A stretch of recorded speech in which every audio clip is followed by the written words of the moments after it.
Day 6 of Diddy's trial left us with all the photos. Whether you wanted to see them or not, if you were a juror, they were passed around for you to view.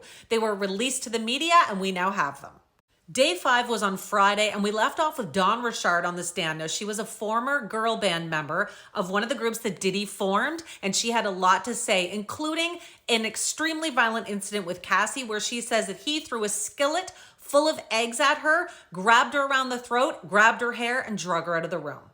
After this incident took place, Dawn says the very next day that she and Cassie were actually threatened by Diddy. She said he told her that she could go missing, that she could die, and she said she was shocked but also scared.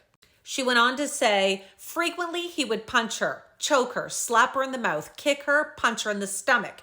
She said it could be because Cassie was speaking up for herself, but it could be random. It could be if she had an opinion for herself, she would be quiet, and when she had these moments of trying to stick up for herself, he would hurt her for it.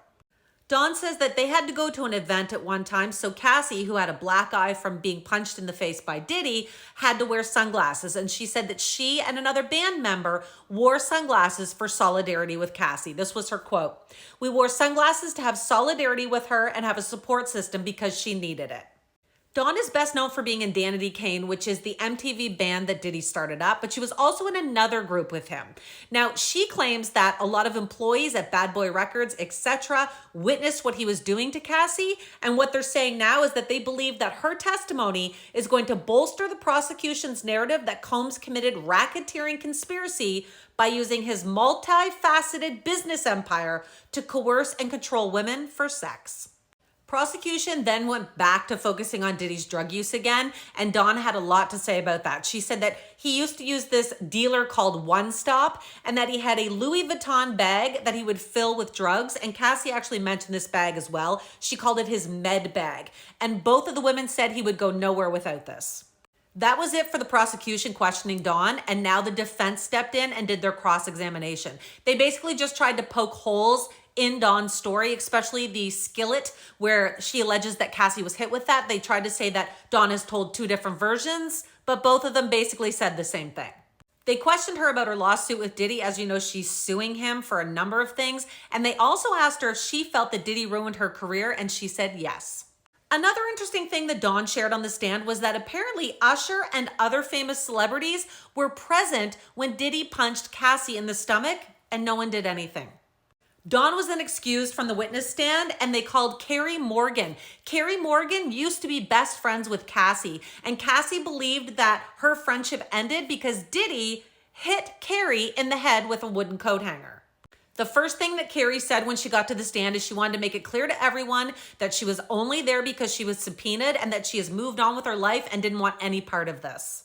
Kerry and Cassie became best friends when they were just teenagers, and they were best friends for about 17 years. She said that she knew Combs extremely well for the 11 years that she was still friends with Cassie while they were dating. She said she witnessed him abuse her twice. She said once was in Jamaica and once was in Los Angeles.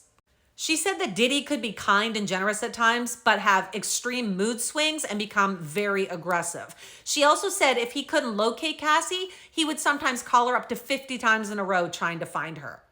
She said that she watched Cassie lose her spark over the time that she was together with him and lost all of her confidence. Kerry went into details about the 2 times that she saw Diddy attacking Cassie. She said the first time was when they were on vacation in Jamaica. She heard this guttural scream, and when she went out to look, she saw Diddy dragging Cassie by the hair and then threw her outside where she hit her head, and she said she and her best friend ended up taking off and hiding. The second time, she said, was again the same situation. He kicked her, threw her down on the ground, and she asked a bodyguard to step in, and he did nothing. So she and Cassie took off and they hid at a neighbor's home. She said after both of these incidents, however, Cassie went back to him. Kerry said, I wanted her to do what she wanted to do, but I told her she should leave him. And she said she could not because of her job, her car, her apartment. She then shared what happened between her and Diddy that ended her friendship with Cassie. She said that she was at Cassie's apartment listening to music and Diddy arrived. And this is what she said happened. He came up behind me and choked me and left finger marks on my neck and hit me in the head with a wooden hanger. Cassie was in the bathroom. It hit me behind my right ear. He started talking, meaning Diddy, about Cassie cheating on him, and she grabbed her things and left. She said that she went to urgent care for a concussion, vomited a few times because of it.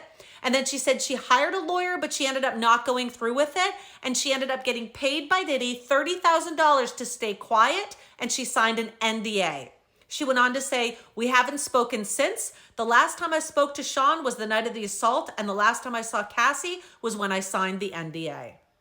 She went on to say, "The reason I stopped speaking to Cassie was because she was not supportive of me after that incident. I draw my line at physical abuse." The witness said she received $30,000, but she said it was through him and the money wasn't coming from her. She was the go-between. "I did not demand money from anyone. She offered money to close the case on it, so I didn't sue anybody or say anything public about it. All I got was $30,000.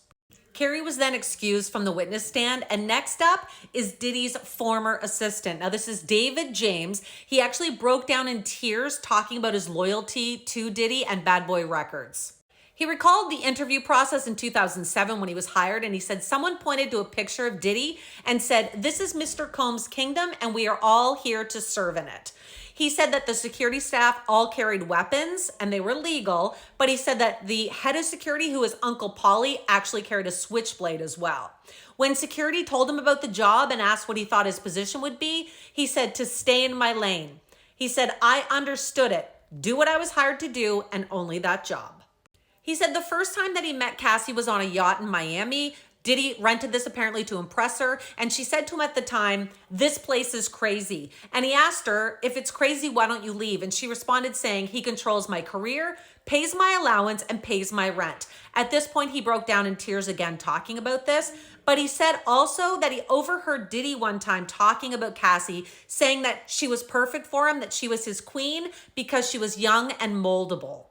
This was the end of day 6, so court was adjourned, and they're going to come back on day 7, starting with Diddy's former assistant as well. However, we need to talk about the pictures that have now been released. It looks like Cassie was smart and documented a lot of the injuries she had when she was dating Diddy. Now, this photo that TMZ had is of her fat lip and her glasses she had to wear because she was punched in the eye. This was another picture of Cassie where she had a gash over her left eyebrow. And another photo of her showing her back where she had several bruises on her shoulder and on her lower back. Some of the other pictures that were released this week are of some of the sex workers' faces that had been working for Diddy with Cassie. Some of the men have not been identified, but some have. This is Skylar, and apparently he worked for an escort service. This is Jonathan Audie, who referred to himself as a sex slave for Diddy. Now, he says he is scarred about this. His ex-wife has actually come out and given statements about this, and he's currently in jail. His ex-wife's words were actually that Diddy destroyed his life. He was actually arrested in 2018 for a shootout at a Trump hotel in Miami, and that's when he first dropped the bomb that he was a sex slave for Diddy and Cassie. Up next, we have Ash, who worked for the Cowboys for Angels. He claims that he had freak-offs in LA and in Vegas, and our boy Ash is not looking the best right now. This is his latest mugshot, and like TMZ says, he's looking a little worse for the wear. Brian is another one. Now, this is the man that they met on Craigslist, and they hired him in New York. Then there's Greg, and they're just plain calling him a Miami sex worker. Jake, another sex worker, but this time in LA. Johnny was based in LA, but they said he traveled from New York and Miami, and he was actually booked through an agency called Latin Men. A man named Jules, and then we have a few unidentified men. Another one unidentified, third one, fourth one, and the final unidentified. Cassie was shown all these pictures of these men during her testimony, and she could identify some but not others. Jules, however, was identified as being the third man at the freak-off at the hotel when Cassie tried to leave and Diddy attacked her. Now, we also saw pictures of when Diddy was arrested at the New York hotel. So I had told you what they'd found. There was baby oil, pink ketamine, $9,000 in cash. We now have pictures of all of that, including the baby oil. These were some of the other photos that were taken as well. Homeland Security said they found an iPhone, his famous Louis Vuitton bag that had drugs in it, a bottle of prescription medication that had the name Frank Black on it, and it turned out that it was clonazepam. They found 2 little bags that had pink powder in it, and one tested positive for ketamine. The other tested positive for ketamine and MDMA. They said that there was baby oil as well as lubricant, and it was found in the washroom and on the bedside table. Day 7 in court was today. I'm going to be doing a full recap on that as well, so make sure you hit follow.